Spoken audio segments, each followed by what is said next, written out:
We all wear masks, but some people wear them so well, you don't realize what's underneath until it's too late. Psychopaths don't come with warning labels. They can be charming, intelligent, and even magnetic. But underneath the surface, there's something chilling, something dangerous. They manipulate, they deceive, they destroy, and the worst part, you won't even see it coming. You might think you're just dealing with someone who's difficult or toxic. But in reality, you could be dealing with something far more sinister. So how do you know? How do you spot the signs before you're too deep? Let's break down the 5 signs that you might be dealing with a psychopath, plus 2 extra warning signals most people miss. At the core of psychopathy lies a chilling absence of empathy. This isn't just someone who's emotionally distant or struggles with vulnerability. This is a person who quite literally does not feel what others feel. They can watch you cry, break down, suffer, even beg, and remain emotionally unmoved. There is no internal tug, no second thought, no guilt, just cold observation. They don't just fail to care, they can't care empathy. The ability to feel what someone else is feeling is a basic human trait. It's what allows us to connect, to love, to show compassion. But for a psychopath, that emotional bridge simply doesn't exist. You could be in a state of emotional collapse, and they'll look at you with the same expression they'd give to a broken vending machine. Flat, detached, almost confused that you're expecting them to respond in a way that shows human warmth. What makes it more dangerous is how well they can pretend. They study emotion like a script. They mimic the appropriate response when it serves them. A tear here, a hug there, a few soft-spoken words, but if you observe closely, it's hollow. There's a delay, a stiffness, like an actor missing the soul of the role, and when the mask drops, when they're not performing, they reveal just how alien empathy is to them. They mock pain, they belittle struggle, they see your vulnerability not as something sacred, but as something stupid, something to exploit. Ask yourself, have you ever opened up to someone and felt like your words were falling into a black hole? Like they weren't just being dismissive, but utterly disconnected from the human experience. That's not just emotional immaturity. That's a red flag waving violently in the wind, and this lack of empathy doesn't just affect romantic relationships. It shows up in how they treat animals, how they talk about people behind their backs, how they respond to tragedy that doesn't involve them. There's no emotional resonance, no shared sorrow. It's like the emotional world of others exists on a different frequency, one they simply can't hear. Even worse, they often use your empathy against you. They know you care. They know you'll forgive, that you'll explain away their behavior, that you'll feel guilty for walking away. And they exploit that again and again. They treat your kindness like currency, something to spend until you're bankrupt. What makes it all so confusing is that they're highly aware of what empathy looks like. They can describe it, they can replicate it, but they don't feel it, and over time, if you're not careful, being around someone like that will start to numb your own emotional responses. You begin questioning if you're overreacting, if you're being too sensitive, if maybe, just maybe, you're the problem. You're not. The problem is that you're dealing with someone who operates from a completely different emotional blueprint, one that doesn't include empathy, not now, not ever. Lying, for most people, comes with a cost. It creates anxiety, guilt, and a fear of being caught. But for a psychopath, lying is as effortless and natural as breathing. It's not just a tactic they occasionally use to get out of trouble. It's a way of life. We're not talking about the occasional white lie or exaggeration. We're talking about lies so layered, so intricate, and so consistent. They blur the line between fiction and reality. A psychopath doesn't just lie to you. They lie through you. They create narratives, rewrite history, and tell you stories with such conviction that you begin to question your own memory. And the scariest part, they believe their lies while they're telling them.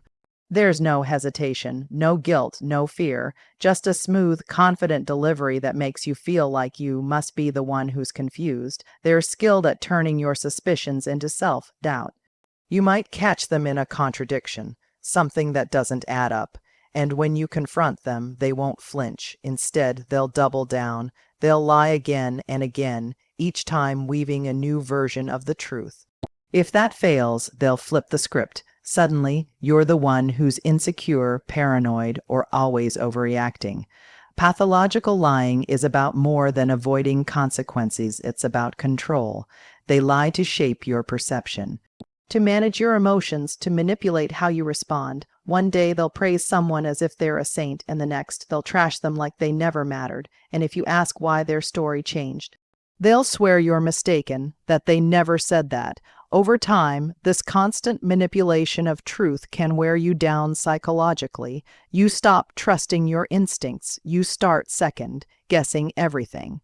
You find yourself in a constant loop of trying to prove what you know happened, only to be met with stone-faced denial. But it's not just verbal lies.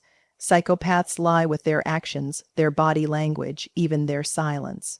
They create an illusion of who they are, an idealized version of themselves that they present to the world.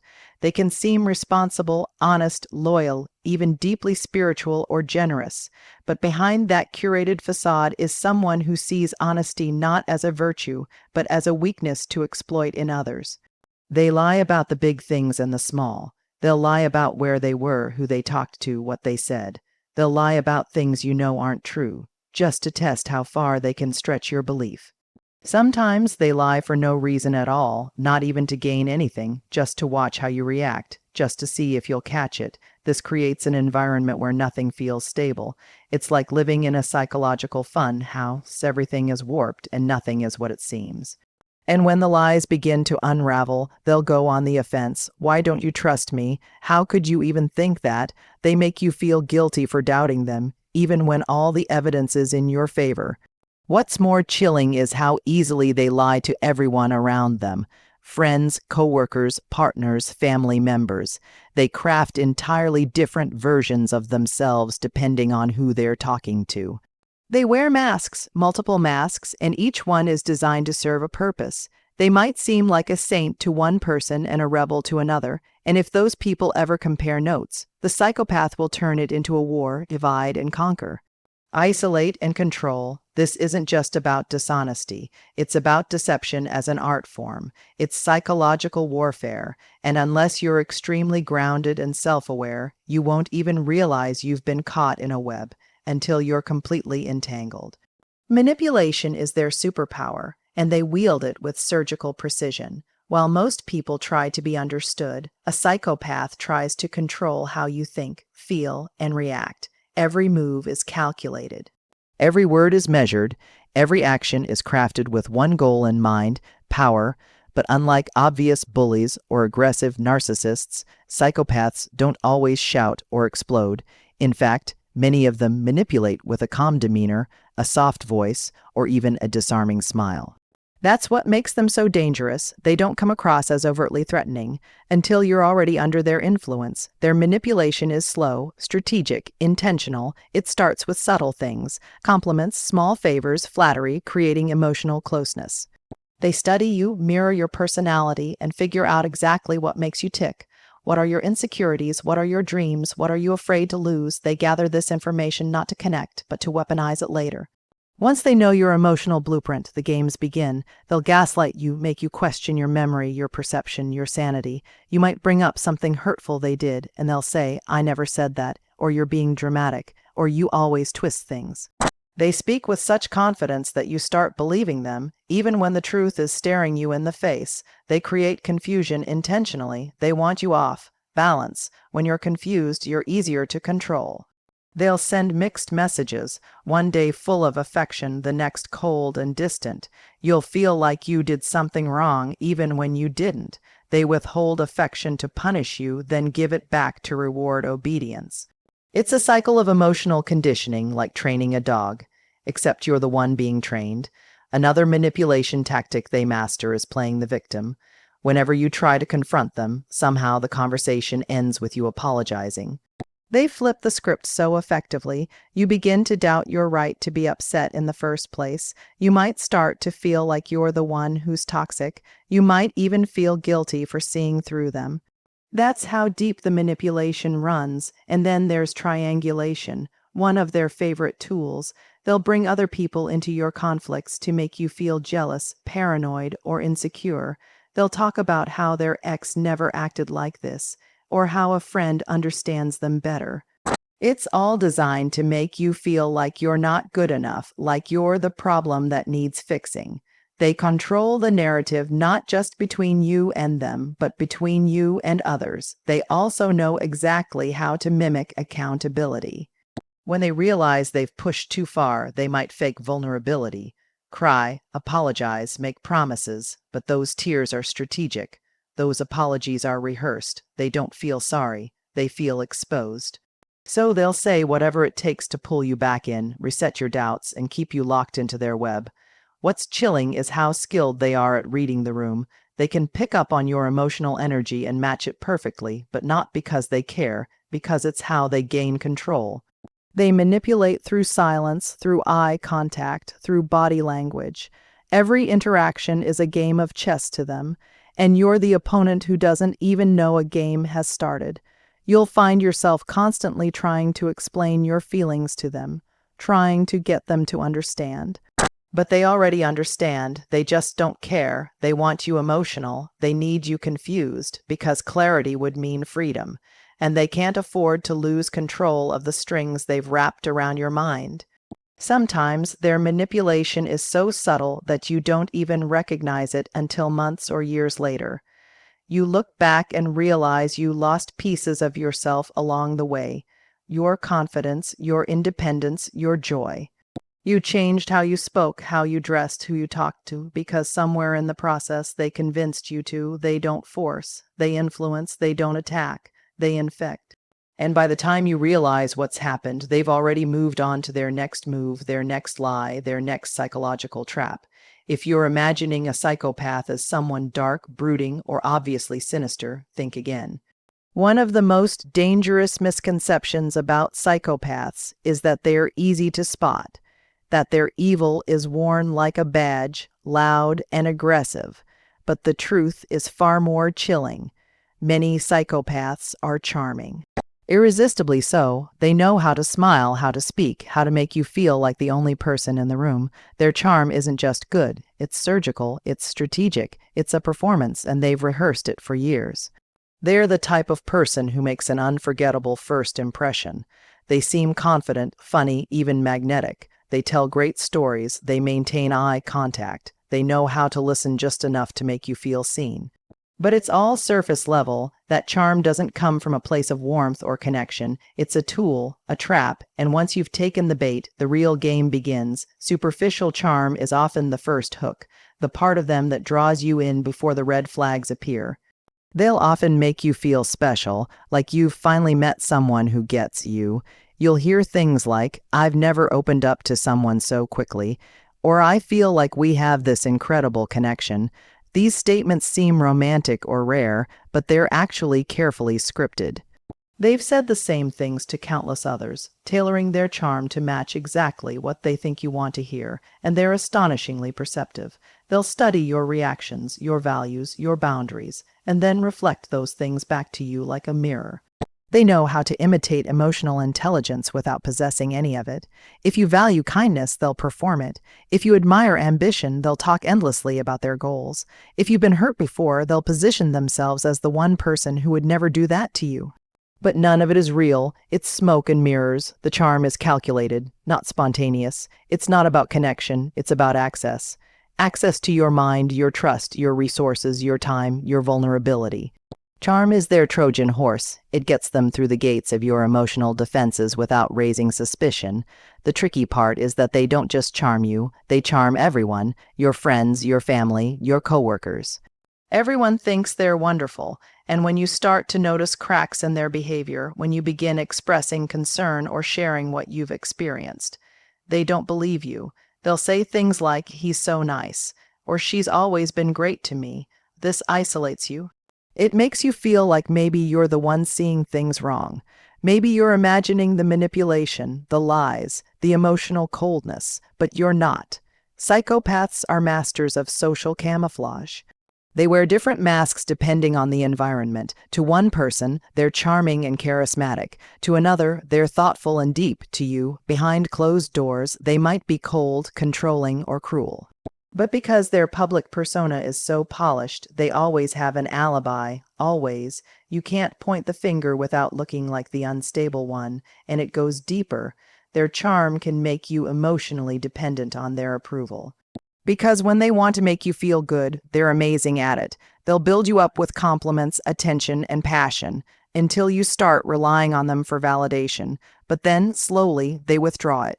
They go cold, they disappear, and suddenly you're chasing that feeling again.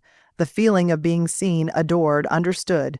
You think you changed or did something wrong, but the truth is, the charm was always conditional. It was never about you, it was about control. This superficial charm also enables them to avoid accountability. When they hurt you and you confront them, they don't panic. They perform. They know just how to say the right words, how to look remorseful, how to make you feel like they're sorry. But they're not. They're just protecting their image. Once they've restored their good standing in your eyes or the eyes of others, they go right back to who they were before. Nothing changes except the illusion they've repolished. It's a cycle. Warmth, withdrawal, charm, cruelty, over and over again. And the more you try to find consistency, the more you become tangled in their web. Because what's consistent isn't their personality, it's their agenda. And superficial charm is the weapon they use to disguise it.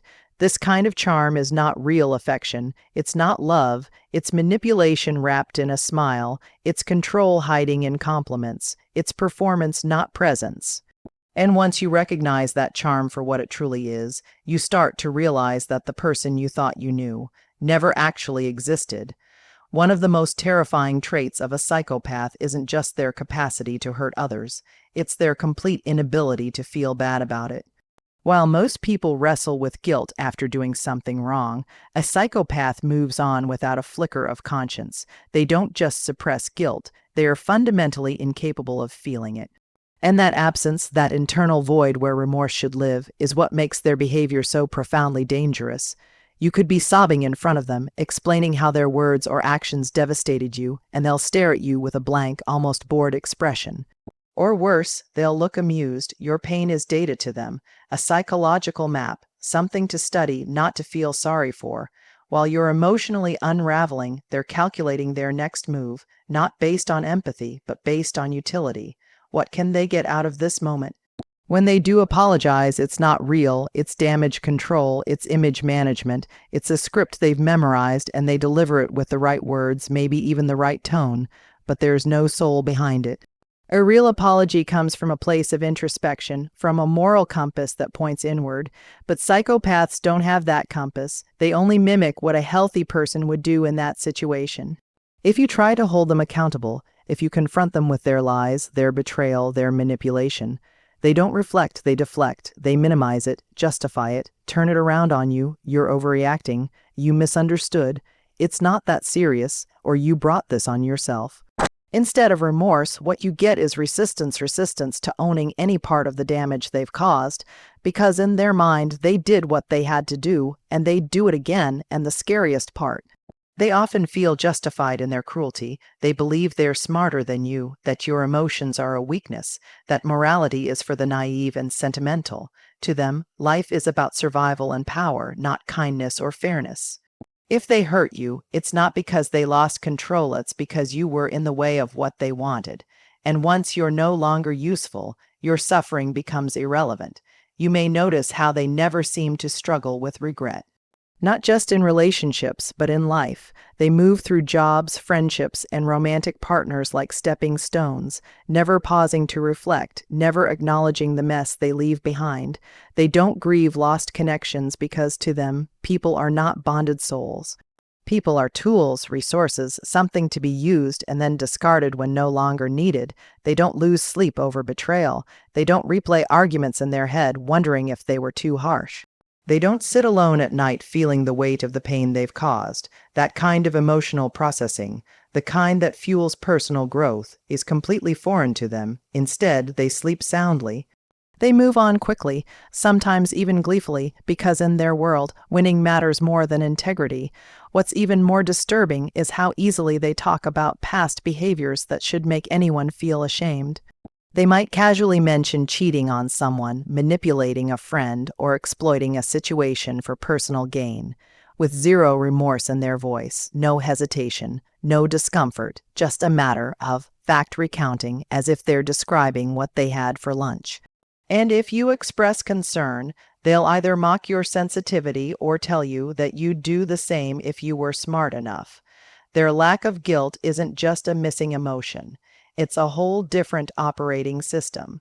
It's what allows them to keep hurting people without pause. It's what enables them to move from one victim to the next without looking back, because there's no emotional residue, no inner turmoil, no scars from the pain they've inflicted, only results. That's all they care about, what they get, how fast they get it, and how little they have to feel along the way. You might think, surely they must feel something eventually. Maybe they'll wake up and realize the damage they've done. But that's the illusion of empathy talking. That's your human brain trying to make sense of someone who doesn't function like you. The truth is, they don't look back, they don't learn, and they don't feel sorry. Because the ability to feel sorry requires a soul that's connected to the weight of right and wrong. Psychopaths aren't missing information. They're missing humanity. They're not haunted by their choices. They're not tormented by the suffering they caused. They're not searching for redemption. Because in their world, there's nothing to be sorry for. To a psychopath, lying is as natural as breathing. They don't lie out of panic or to avoid consequences like most people. They lie because it's strategic, because it gives them control, because it's woven into the very fabric of how they move through the world. And it's not just about telling a few white lies or twisting the truth when backed into a corner. No, a psychopath lies constantly about everything, even things that don't seem necessary, even when the truth would be easier. Even when no one is asking for an explanation, and what makes their lies so deadly isn't just the content, it's the delivery. They lie with such confidence, such precision, such unwavering eye contact, that you believe them. Even when something inside you is screaming that something feels off, they don't fidget, they don't stutter, they don't break eye contact. There's no shame, no guilt, no hesitation. Their lies come out smooth, practiced, polished, like they've told them 1,000 times before. Because they probably have, these aren't just impulsive lies either. These are crafted narratives, designed with intention, designed to confuse you, to lure you in, to paint themselves as the hero, the victim, or whatever role suits them in that moment. They lie to protect themselves, yes, but more often they lie to create reality, their own reality, one where they are always in control, always admired, always the center of attention, and never to blame. They will lie about their past, fabricating details about childhood, relationships, accomplishments, or trauma. You might think you're connecting over a deep story about their struggles or heartbreak, only to later realize it was all fiction. Every dramatic twist, every tragic detail, every emotional confession, engineered to gain your trust, your sympathy, your investment, because the more you feel for them, the more power they have over you. They also lie to divide, to triangulate, to isolate you. They'll say one thing to you, another thing to someone else, and sit back and watch the chaos unfold. Maybe they tell you that a friend was talking behind your back, or that your partner admitted to something shady. Suddenly, your trust is broken, you're paranoid, you don't know who to believe, and that's exactly what they want. Confusion is power, mistrust is leverage. If you don't know what's real, they can shape your entire reality to suit their needs. What makes these lies so difficult to detect is that they often contain just enough truth to feel believable. They blend facts with fiction so seamlessly that even when you catch them in a contradiction, they'll have a perfectly rehearsed excuse ready to go. You must have misunderstood. I said that, but that's not what I meant. You're twisting my words. And just like that, you feel like the liar. You feel like the crazy one. Even when you catch them red-handed, they don't break. They don't collapse into guilt or stumble through a confession, no. They double down, they gaslight, they accuse you of being paranoid, jealous, insecure. They'll say, "Why would I lie about that?" Or "That's not even something I care about." They'll accuse you of overthinking or being too emotional, and the scariest part, they'll sound so convincing that you start to doubt what you know is true. Over time, these constant lies create a warped sense of reality. You stop trusting your intuition. You question your memory. You don't know which version of the story to believe anymore. That's not an accident. It's psychological warfare. They lie to erode your stability. They lie to make sure the only person you turn to for clarity is them. That way, they remain the sole narrator of your reality. And if they control your reality, they control you. They also lie by omission, leaving out crucial information that would give you the full picture. They don't tell you about their ex they're still texting. They don't mention the debt they've racked up. They conveniently forget to explain why certain people in their life have mysteriously cut ties with them. And when the truth surfaces, they'll play innocent. Oh, I didn't think it mattered, or you never asked. But don't be fooled, it's not forgetfulness. It's a tactic. And here's what really messes with your head. Sometimes they lie for no reason at all. They'll tell you they were somewhere they weren't. They'll make up a conversation that never happened. They'll invent a story that has no impact or relevance. Why? Because they can. Because it keeps them in practice. Because it keeps you guessing. Every lie, even the pointless ones, is part of the larger strategy to stay in control, to destabilize your trust in others, and to ensure that they are always several steps ahead. Eventually, you start noticing the inconsistencies. The timelines don't add up. The details keep changing. Their stories contradict what they told you just a few weeks ago, and when you point it out, they're suddenly angry, offended, or disappointed in you. Somehow, the focus shifts away from the lie and onto your lack of trust. They turn your confrontation into an attack, and you find yourself apologizing just for noticing the truth. This is what it's like dealing with a pathological liar, especially one with psychopathic traits. The truth becomes a moving target. Honesty becomes a performance, and your entire reality becomes shaped by a person who sees lies not as deception, but as power. Manipulation is a subtle art, but when it's in the hands of a psychopath, it becomes a science, precise, calculated, and devastating. Unlike normal people who may manipulate once in a while out of desperation or emotional immaturity, a psychopath manipulates by design. It's not accidental, it's not a phase, it's their lifestyle, their default mode of interaction. Every conversation, every gesture, every moment of closeness. It's all part of a quiet, ongoing strategy to gain the upper hand. What makes this kind of manipulation so sinister is the lack of conscience. Most people have an internal voice that whispers this is wrong. When they hurt someone, psychopaths, that voice doesn't exist. There is no guilt holding them back, no moral dilemma, no concern for your emotional well-being. They can look you in the eyes, watch you fall apart, and feel nothing, because in their mind, the end always justifies the means, so long as they benefit. They're masters at reading people. In the first few interactions, they're already scanning for weaknesses, emotional vulnerabilities, insecurities, unmet needs. They want to know what motivates you, what scares you, what makes you tick. Not because they care, but because they plan to use that information against you. If they see you crave validation, they'll flood you with praise until you depend on it. If they see you fear abandonment, they'll dangle closeness like a prize and yank it away at the worst possible moment. And the way they manipulate, it's not always loud or aggressive. It's often quiet, insidious, invisible. They don't need to yell or threaten. All they need to do is plant a seed, a subtle suggestion. A moment of doubt, and then they let it grow inside you. They might casually mention that someone else seems to like you a little too much, just to make you paranoid, or they might hint that you're not as talented as you think you are, just to make you chase their approval.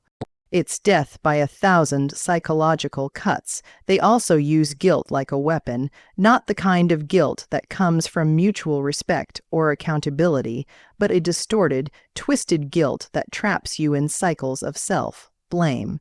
They'll hurt you, then convince you it was your fault. You made me act this way. If you hadn't said that, I wouldn't have done this. They flip the script so skillfully that you start to apologize for their abuse. You begin to question your instincts, silence your discomfort, and stay quiet to keep the peace. Another favorite tactic is gaslighting. They distort reality so thoroughly that you begin to lose confidence in your own perceptions. You remember a conversation one way, they swear it never happened. You recall them saying something cruel.